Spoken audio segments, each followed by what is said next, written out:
நேத்து ஆரம்பிச்ச India, England 4த் test மேட்ச்ல டாஸ் தோத்து முதல்ல பேட்டிங் பண்ண ஆரம்பிச்ச இந்தியா, நிஜமாவே நல்லா ஸ்டார்ட் பண்ணாங்கன்னு தான் சொல்லணும். ராகுலும், எஸ்எஸ்வி ஜெய்ஸ்வாலும் ரொம்ப நல்லா ஸ்லோவா ஆடுனாலும் விக்கெட் விழாம ஃபர்ஸ்ட் செஷன தாண்டுனாங்க.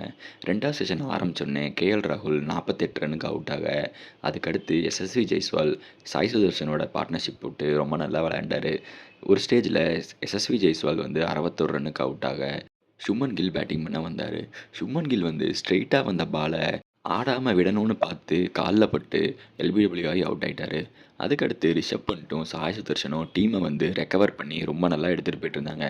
முக்கியமா ரிஷப் பண்ட் வந்து எப்பெல்லாம் அட்டாக் பண்ணணுமோ அப்பெல்லாம் அட்டாக் பண்ணாரு. சாய் சுதர்ஷன் பொறுத்தவரைக்கும் ப்ராப்பர் டெஸ்ட் மேட்ச் இன்னிங்ஸ் விளையாண்டாரு. 160 பால் ஆடி 61 ரன் அடிச்சிருந்தாரு சாய் சுதர்ஷன். ரிஷப் பண்ட் ஒரு ஃபாஸ்ட் பவுலிங்கை வந்து ரிவர்ஸ் ஸ்வீப் பண்ண போய் இன்சைட் எட்ஜ் பட்டு காலில் அடிபட்டுருச்சு. அந்த காலில் அடிபட்டது வந்து நேரம் ஆக ஆக வீங்க ஆரம்பிச்சதுனால ரிஷப் பண்ட்டால் நடக்க முடியாமல் ரிட்டையர்ட் ஆகி வெளியே போனார். ரிஷப் பண்ட்டோட இன்ஜுரி வந்து கொஞ்சம் சீரியஸாக இருக்கிற மாதிரி தான் இருக்குது. அவர் வந்து திரும்பி பேட்டிங் பண்ண வருவாரா? பேட்டிங்கே பண்ணாலும் விக்கெட் கீப்பிங் அவரால் கண்டிப்பாக பண்ண முடியாது அப்படிங்கிறது அந்த இன்ஜுரி பார்த்தாலே தெரியுது. எனக்கு தெரிஞ்சு இந்தியா இந்த டீமில் இந்த மேட்ச்சில் ஒரு பேட்ஸ்மேன் ஷாட்டாக தான் விளையாட போகிறாங்க. ஏன்னா காலில் அடிபட்டதுக்கெல்லாம் வந்து ரீப்ளேஸ்மெண்ட் கொடுக்க மாட்டாங்க. அதனால் ரிஷப் பண்ட் இல்லாமல் இந்தியா வந்து விளையாடணும். ரிஷப் பண்ட் வந்து இப்படி போனதுக்கப்புறம் அடுத்து கொஞ்ச நேரத்திலேயே வந்து சாய் சுதர்ஷனும் அவுட் ஆகிட்டார். சாய் சுதர்ஷன் 160 பாலுக்கு 61 ரன் எடுத்து அவுட் ஆக, இந்தியா வந்து ஒரு ஸ்டேஜில் கஷ்டப்பட்டாங்க.